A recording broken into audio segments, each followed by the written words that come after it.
The next one is a very interesting situation. This community came and approached the ILC through the Northern Land Council. They had, under the previous arrangement, and this property is also in the Northern Territory, Warragundu, and they have got an Allowell 1 Aboriginal Land Trust arrangement under the Northern Territory Land Rights Act back in 1995. They acquired a 323,000 hectare station, of which was considerably run down and had next to nothing as far as cattle on it. They approached us to form a 15-year lease arrangement, once again for us to come in and provide the infrastructure and also increase the herd. So the ILC, employing people from Mineary, has now established essential infrastructure, including over 375 kilometres of new fencing, sheds, water points, access roads, and a homestead precinct, including staff and visitor accommodation and a training centre. Last year, the Warragundu Indigenous workforce has risen to 25, and the property was carrying over 10,000 head of cattle. And that's in a very short time, and of course the flow-on effect is that some of those cattle, as per usual, will be part of the live export industry. Next one is one of my favourites. It's not because it's in the West, because of the influence it has in the live cattle industry for Indigenous and non-Indigenous pastoral people. And that is our export cattle yards, which is state-of-the-art of the industry, AQUIS registered, and it's a live export depot. And it was built by the ILC. It's near Broome, just out of Broome, adjacent to our property called Roebuck Plains. The board decided to fund the construction of the depot to create job opportunities for Indigenous people in managing, feeding, transporting and animal husbandry of large numbers of export cattle. The infrastructure itself is impressive, particularly when you see it completely full of cattle, as we have seen it on several occasions. It can hold up to 8,000 head of cattle at one time. It's on a 100-hectare site, and the cattle yards comprises 32 isolation pens with feed and water troughs, a hydraulic crush with 5-way draft, a weighbridge, dip, unloading and double-deck loading races, a fodder storage shed, manager's office and staff amenities, including a crib room, ablution facilities and a short-term bunk rooms. Believe you me, it doesn't sound much when you have to walk around and show people around, in particular the minister of the day at the time, which was Tony Burke. It's a fair distance, so when you see it from the aerial shot with 8,000 head of cattle in it, doesn't look big at all. The depot enhances regional economic development, and that is quite true, and provides an important regional service, quarantining up to 8,000 head of cattle at a time before shipment to markets and the Middle East. Last year we had only opened it at the beginning of the year and had projected that we'd probably, if we're based on numbers, may be able to get 50,000 through. Well, we've been operating less than 12 months and we got that in 6 months. So it just shows you that there was certainly a need and a demand for live export yards over in the Broome area.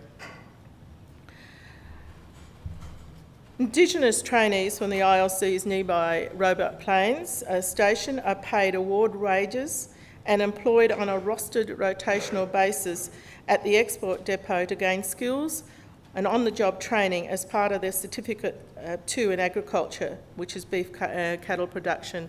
And I can tell you now, with the team that we've got of 15 trainees on the property, that there is a strong demand and a fight amongst themselves to be at the cattle yards. They just love it because a lot of the welding and a part of the construction was done by the trainees themselves under supervision, of course. The opening of the depot also meant regional Indigenous cattle producers can now export their cattle through an Indigenous-owned depot, and Indigenous pastoral trainees from these stations have the opportunity to participate in the range of processes involved and gain further skills. All of this contributes to delivering economic and social benefits through creating employment, accredited training, involvement in a mainstream industry, and the provision of role models for other aspiring young Indigenous pastoral workers in the Kimberley region. In today's world, no one agency, including ourselves, has the physical and the financial resources to support large-scale regional projects on its own. So collaboration becomes a key consideration of sustainable socio-economic benefits if they are to be achieved on Indigenous held land. A number of collaborations are shaping much of IRC's work to bring Indigenous held land back into production in the Pilbara, Kimberley and the Northern Territory and Cape York regions. We continue to work closely with industry organisations such as the Northern Territory Cattlemen's Association in the delivery of Indigenous pastoral employment and training through the territory-wide Indigenous Pastoral Program.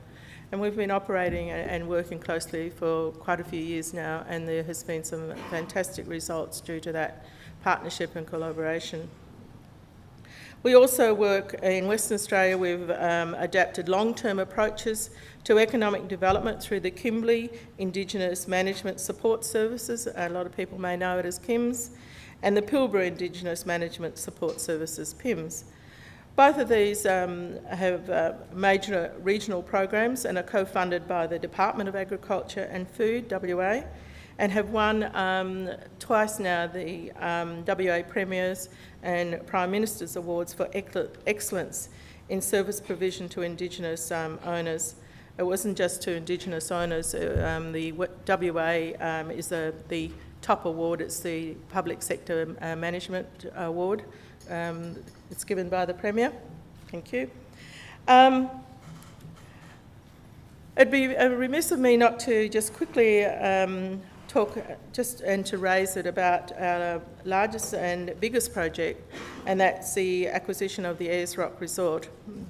Many of you have heard that the ILC is in the process of acquiring the Ayers Rock Resort for $300 million. We are hopeful settlement will occur next month, and we are aiming for 50% of the staff at the resort to be Indigenous by the year 2018. That would result in an employment of over 350 people in the centre. The case studies I have outlined are but a few examples of the diversity of projects the ILC has underway across Australia that are delivering long-term socio-economic benefits to Indigenous communities and groups. They are about developing sustainable Indigenous enterprises on Indigenous held land. They are about developing Indigenous capacity, self-reliance and pride. Also, they're about protecting the environment and maintaining Aboriginal culture. And I think that these are, as the ILC and as the chair of the board, believes that these are critical elements in ensuring that land ownership delivers long-term benefits to Indigenous people. As we say, and as I've said before, this work is not easy. We're dealing in remote and rural areas, and we face many challenges.